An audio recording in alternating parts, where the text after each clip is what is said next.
In this tutorial, I am going to show you how to put it all together and superimpose the different images you exported from your file in Illustrator onto the individual panels here in Photoshop.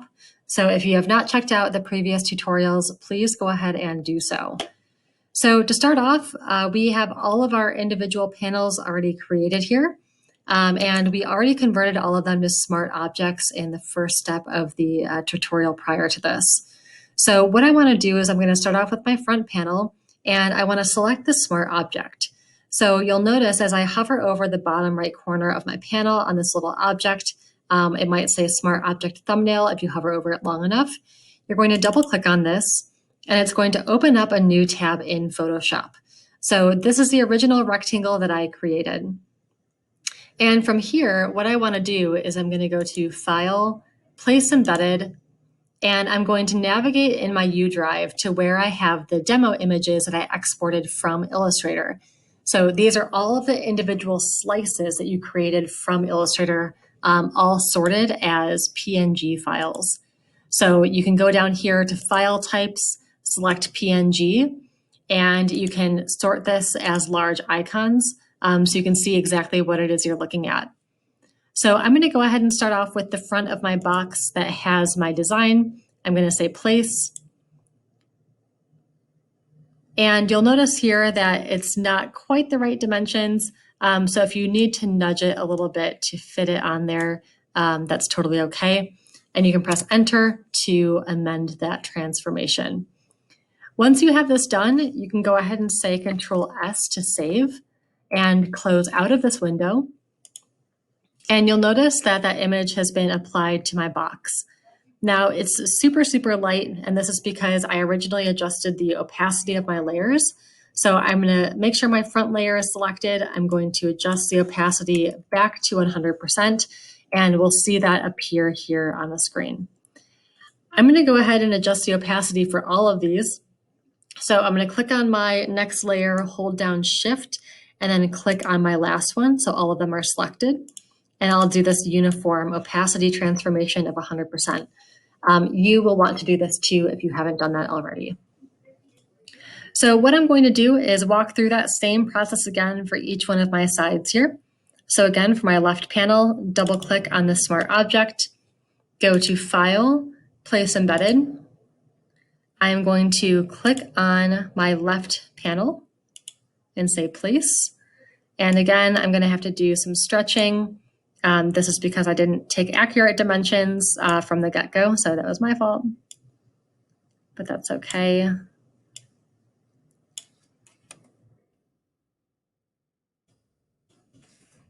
We'll say Enter to apply that transformation. We'll say Control S to save, close out, and again, that'll be updated on here. I'm going to do a time lapse of the remaining faces, and you can continue to work on your project.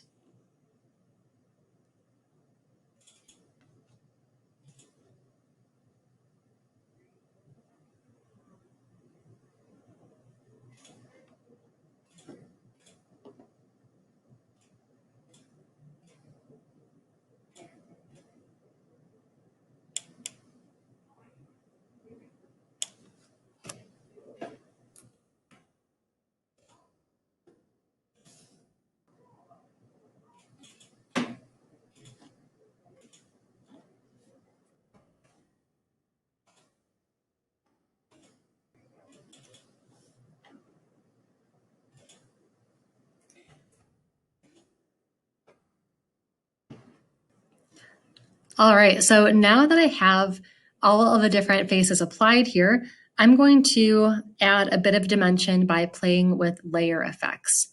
So I'm going to select my front panel here, and I'm going to go down here to Effects and click on Gradient Overlay. And what you're going to notice here, it's probably set to default, your opacity might be a little bit higher, is I have this gradient set up here. You're more than welcome to explore some of the different options within here, but I want to show that there is being light cast from the left side.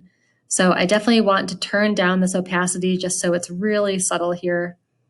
Just add a little bit of dimension. You're more than welcome to change the angle of where the light is coming from.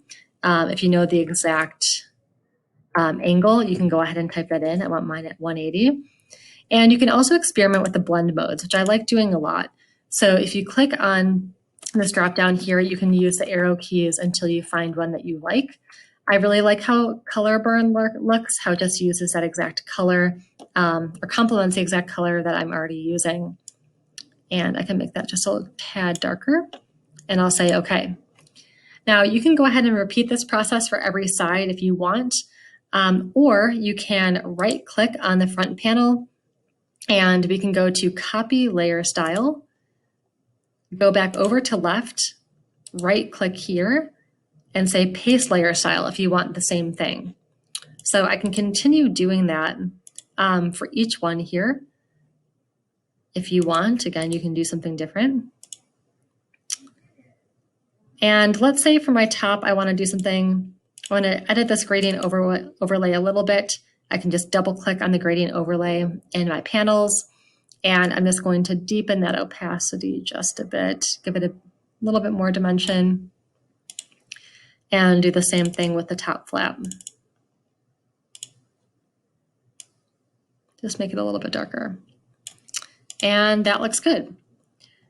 Now, with my inside panel, I want this to be darker so it actually looks like there's something inside of it. What I can do here is I can change the color, or I can also experiment with some of the layer styles here. And I'm just going to go to multiply to make that color a bit darker. So this looks good to me. What I want to do now is I'm going to add a shadow that's really going to bring this entire piece together and make it look like the light is actually being directly cast onto this box. So I can click on my first layer and I can hold down Shift and click on my last layer. So it's going to select all of them together. I'm going to right click on them and I'm going to group them together. So let's go ahead and say group from layers. I'm going to rename this as box and say okay. And you'll notice that all of them are now nested under this single box layer. So to add a drop shadow to my piece, I can go to the drop down under effects and say drop shadow. And you'll notice here that I have a lot of editing tools that are really similar to my gradient. So for example, I can increase the opacity to whatever you feel like looks best. I'm going to go ahead and keep this angle at -180, just to be the same as my gradient. And I might actually tilt it down just a little bit.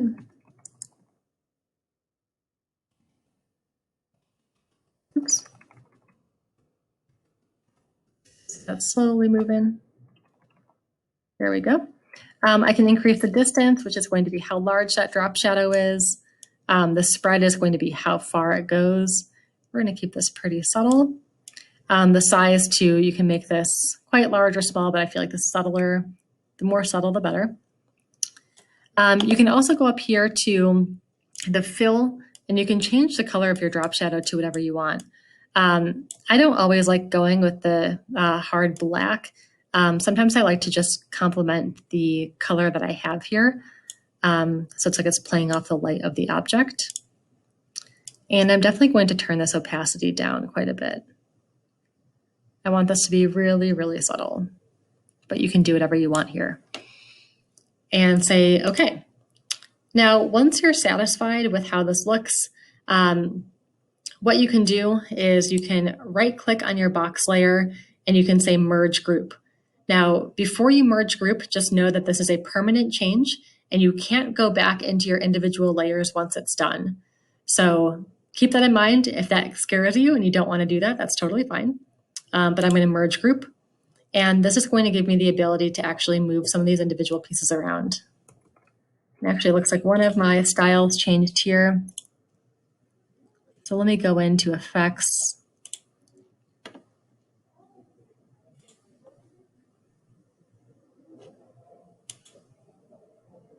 And we'll just change the color like that.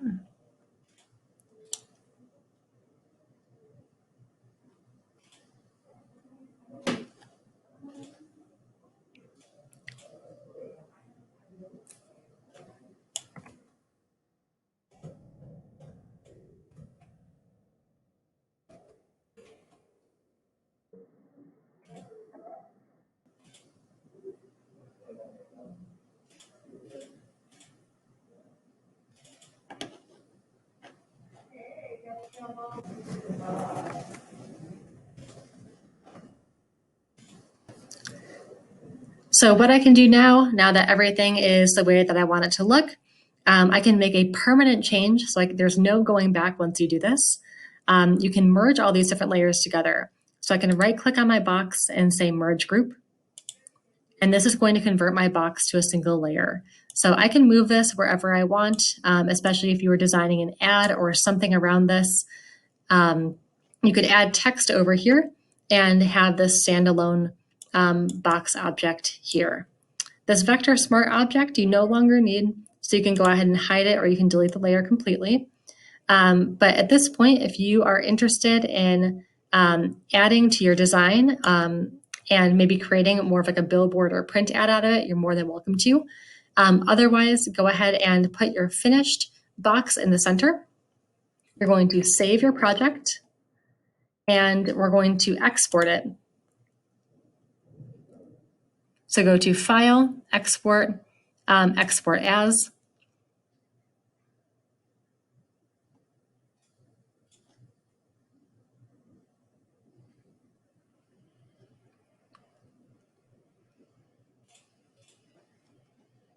So once you're all done and you're satisfied with your project, we are going to do a quick export as a PNG. So go to File, Export, Quick Export as PNG. I'm going to put it into my U drive and I'm going to save it into my project file and say Save. And you're going to submit your final PNG of your project to Google Classroom. Thanks for watching.